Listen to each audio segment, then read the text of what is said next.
Bismillahirrahmanirrahim. Assalamualaikum warahmatullahi wabarakatuh. Ketemu lagi dengan Mr. Ferry pada pelajaran fisika. Pada kali ini kita akan membahas tentang gelombang bunyi bagian kedua. Oke, sebelum belajar kita akan berdoa dulu. Semoga materi yang kita terima pada hari ini dapat bermanfaat kelak dan dapat diserap 100%. Bismillahirrahmanirrahim. Gelombang bunyi bagian kedua. Pada gelombang bunyi yang bagian pertama kita membahas tentang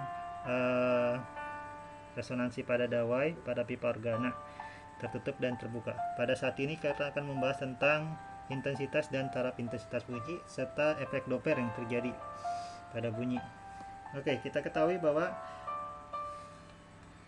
pada gelombang audiosonik yang diterima manusia yaitu sekitar tadi 20 Hz sampai 20 kHz. Tapi intensitas bunyi yang diterima manusia itu adalah 10 pangkat min 2 watt per meter. Nah, kita lihat di sini ya. Di sini 10 kali pangkat min 2 watt per meter. Ini batas ambang pendengaran manusia. Kemudian rumus untuk taraf intensitas adalah 10 log I per I0. I0 itu adalah batas ambang pendengaran manusia yaitu 10 pangkat min 12 watt per meter. Sedangkan I adalah P per A. P itu adalah daya perambatan dan A itu adalah luas penampang. Nah, A itu bisa kita rubah menjadi A adalah karena bunyi itu merambat. Ketika dia merambat membentuk suatu setengah bola, maka adalah 4 pi R kuadrat. Nah, untuk setengah bola ya. Jadi bunyi itu merambat itu di permukaan itu berbentuk dianggap setengah bola dia. Seperti gambar. Nah, kita lihat sini. Batas lamanya waktu yang diperoleh mendengar manusia dengan intensitas tertentu. Nah, pada taraf intensitas 85 dB, lama waktu yang dibolehkan untuk didengar itu adalah 8 jam. Semakin besar taraf intensitas, maka semakin besar taraf intensitas, maka di sini waktu yang diperlukan untuk mendengar itu semakin kecil. Ya. Jadi kalau suaranya itu semakin bising, semakin keras, ya, yang disebabkan tadi suara bising itu adalah kenapa?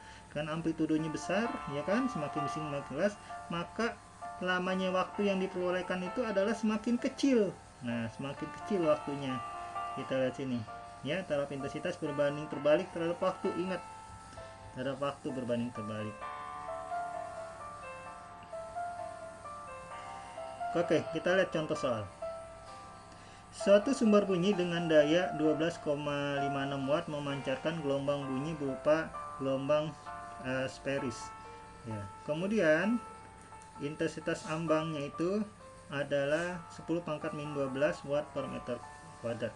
Tentukan taraf intensitas bunyi pada jarak 100 meter dari sumber bunyi. Oke. 100 meter dari sumber bunyi. Pertama kita lihat dulu.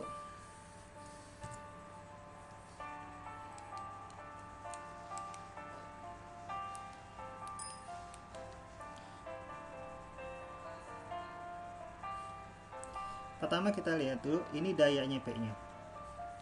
Kemudian ini I0, batas ambang. Kemudian habis itu kita lihat lagi di sini. Di sini ada lagi R-nya pada jarak 100 meter. Nah, pada jarak 100 meter R-nya. Kita cari dulu I. I sama dengan P per A. P-nya itu adalah, nah, P-nya itu berapa? P-nya 4 PR. Berarti di sini kita lihat P-nya itu adalah 12,56 dibagi 4 kali P-nya pakai 3,14, R-nya itu 110 kuadrat. 100 ya. Berarti sama dengan berarti 12,56 per ini kita coret sama ini habis komanya 4 kali 3 14 kali 4 itu sekitar 6 5 kemudian 12. Oh, berarti 12,56 nggak pakai koma.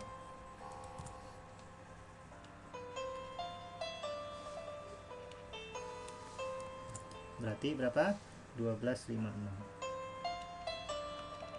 Berarti coret-coret, berarti I nya itu adalah 10 pangkat min 2 watt per meter kuadrat ya. Kemudian ada lagi I0 nya itu 12 pangkat, kemudian ada lagi I0 nya berapa, I0 nya itu batas ambang 10 pangkat min 12 watt per meter kuadrat.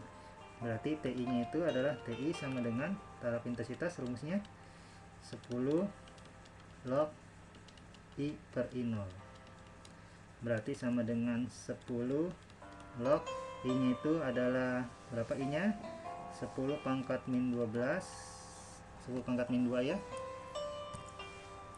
10 pangkat min 2 salah, 10 pangkat min 2 dibagi I0 nya itu 10 pangkat min 12. Oke, berarti ini kita coret, naikin ke atas, berarti 10 log berapa, 10 pangkat, naikin ke atas 10 pangkat 10 ya.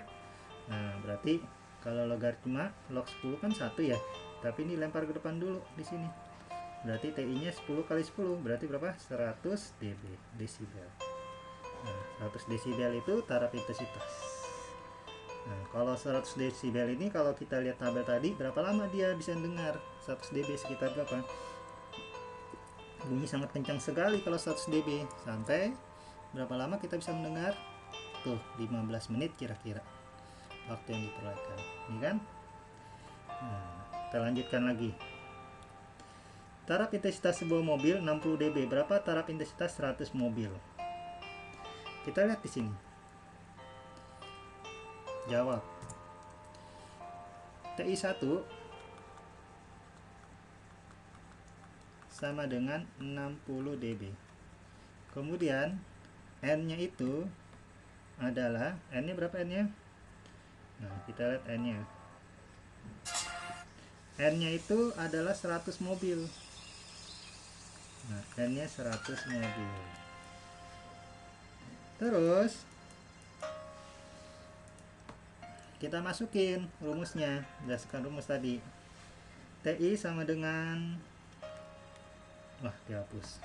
Berarti langsung aja masukin TI sama dengan TI absen TI2 atau sama dengan TI1 ditambah 10 log N.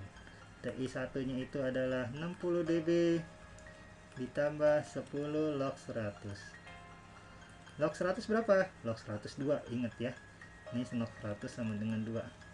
Diajarin logaritma, berarti 60 tambah 10 kali 2 20. Berarti sama dengan 80 desibel TI2. Ya, jadi kalau 80 desibel berapa menit bisa dia boleh mendengar? Kita lihat berapa lama. Nah, kita lihat sini di tadi tabel. 80 berapa? Ya, kita 80 masih bisa lah, lebih dari 8 jam. Ya, boleh mendengar. Oke. Contoh lagi di sini. Taraf intensitas seorang berbicara secara normal, ini sendiri berbicara secara normal 60 dB kalau bicara sendiri. Ini TI1. Kemudian jika 100 orang bicara bersama-sama, berapa dB? Sama dengan, nah kita lihat tadi rumusnya apa? TI2 sama dengan TI1 ditambah 10 log N. TI1 nya berapa? 60 ditambah 10 log 100. Nah sama berarti caranya, berarti 60 tambah log 100 2 ya. Ini 2 nih. 2 kali 10 20, berarti berapa? 80 dB. 80 dB ini dari tabel di atas. Nah kalau ini biasanya soal pun ini ya, 80 dB ini setara dengan apa? 80 dB 80 dB. Nah di sini nih 80 dB ya. Ini jadi kalau 100 orang ngomong secara normal itu sama dengan lalu lintas ramai, net gitu ya, ramai lebih ramai. Kalau lebih dari 80, suara knalpot motor terbuka, digeber suara duduk gitu. Oke. Efek Doppler. Efek Doppler itu adalah suatu kejadian ketika suatu sumber bunyi datang melewati suatu pendengar dan menjauhi, jadi itu proses efek Doppler. Nah, ya, contoh ini ambulan bergerak terhadap orang diam di pinggiran. Ketika ambulan mendekati, apa yang terjadi? Suara semakin lama semakin besar. Ketika menjauhi, semakin lama semakin kecil.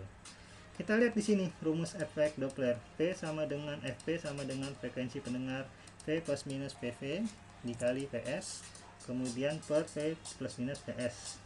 Ya, bagaimana cara pemakaiannya? Kita lihat. Ini keterangannya ya.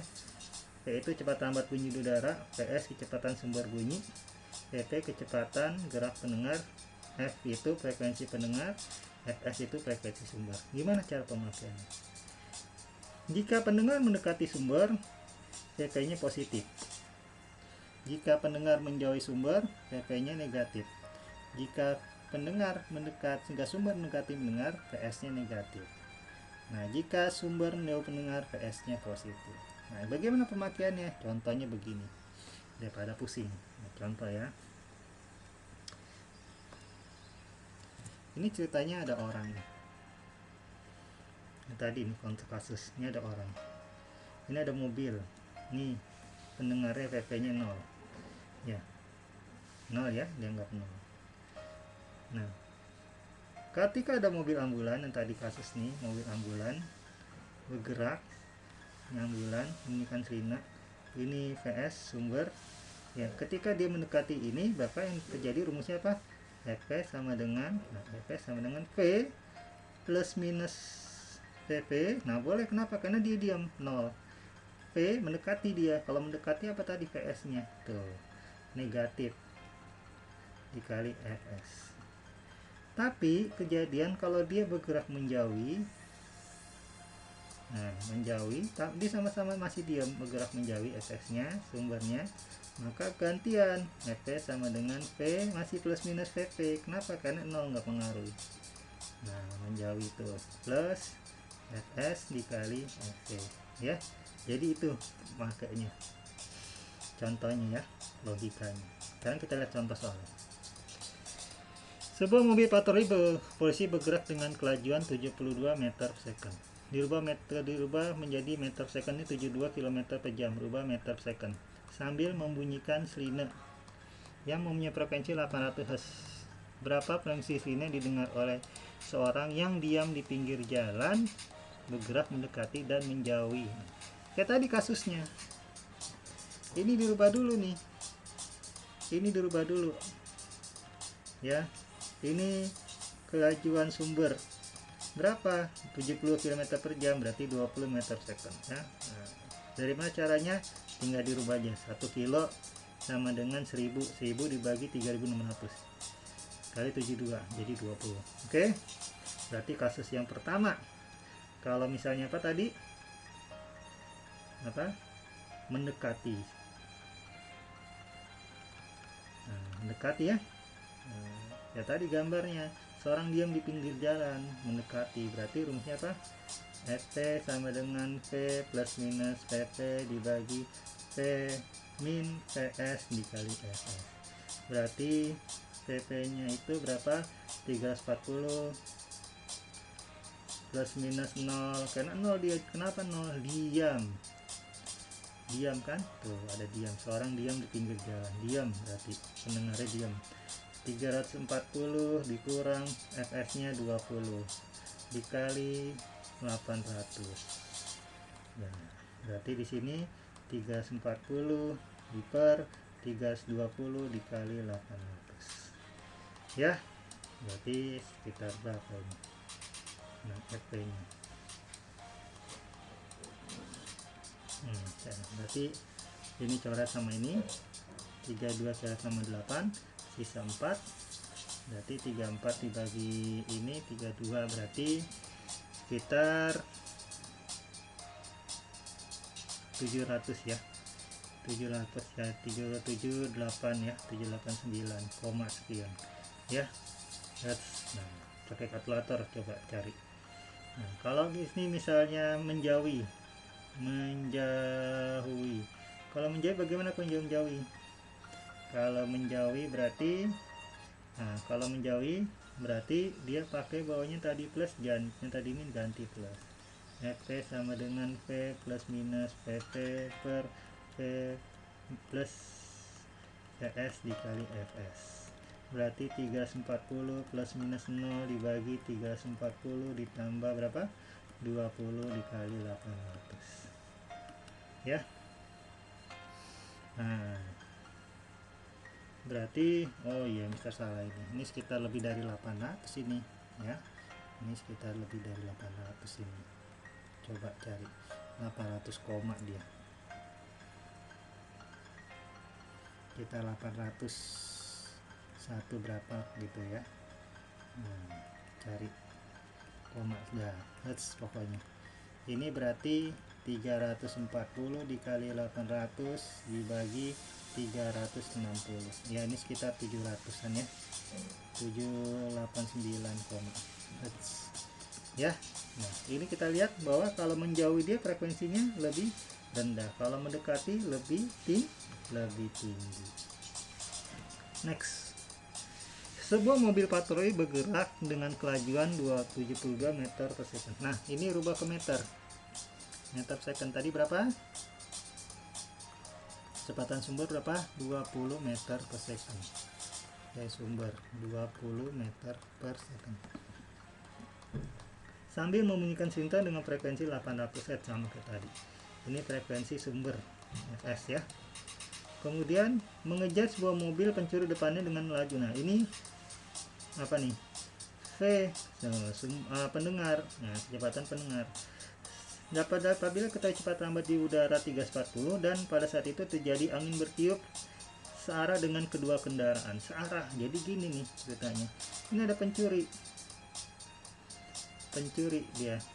Nah pencuri di depan ini kecepatan pendengar berapa? 25 meter per second.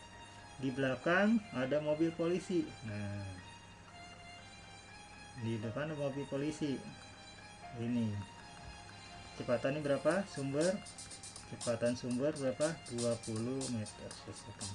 Nah, kira-kira kejar nggak kalau belakang 20 ini 25 ya logikanya. Nah, kejar ya. Pada saat tersebut ada angin bertiup. Nah, bertiup searah dengan kedua kendaraan. Oh, ada angin bertiup. Nah, ada kecepatan angin di sini. Ada kecepatan angin. Berapa kecepatan angin? Ada 2 meter second. Ini kasusnya beda lagi. Jadi kalau ada kecepatan angin berarti frekuensi dipengaruhi. Yang tadinya rumusnya Fp sama dengan V plus minus Vp dibagi V plus minus Vs. Nah, ada angin bertiup, kecepatan angin iya dikali Fs. Di sini ada kecepatan angin karena kecepatan angin itu mempengaruhi ya. Sekarang kita lihat di sini, kita masukin berarti dia 340, langsung aja masukin 340 plus dia pendengar menjauhi sumber berarti minus kan, plus min 25 dibagi 340 sumber mendekati dia berarti adalah apa? Mendekati plus ya. Nah plus 20 terus dilanjutkan ya, sumber mendekati pendengar berarti plus ya. Kemudian nah angin bertiup dari belakang sumber berarti di sini ada tambahan plus kecepatan angin 2. Ini angin bertiup dari belakang dia, dari belakang sumber berarti lebih cepat, minus 2. Nah dikali Fs nya, ini logikanya. Fs nya berapa? 800 Hz. Berarti ini 340 dikurang 25 berarti 315 ditambah berarti Fp nya itu adalah 315 berarti 317 ya, dikali 800. Nah dibagi 320 dikurang 360 kurang 2 berarti 358. Oke. Nah tuh satuannya hertz ya, berarti dia nilainya, berarti dia lebih kecil frekuensinya. Kenapa? Sekitar 700-an ya, 705 lah, 85, sekitar segini dia, frekuensi sangat kecil ya. Silahkan cari pakai kalkulator. Aplikasi gelombang bunyi yaitu pada pemanfaatan pertama sonar, untuk biasanya pada kapal laut untuk mengukur kedalaman laut dia, untuk pemetaan dasar laut. Itu memanfaatkan namanya gema dan gaung. Jadi ketika ditembakkan di sini sumber bunyi, kemudian ditangkap kembali ya, nih tembakan ditangkap lagi, makanya itu mengukur kedalaman H sama dengan berarti P apa dikali P dikali T dibagi 2.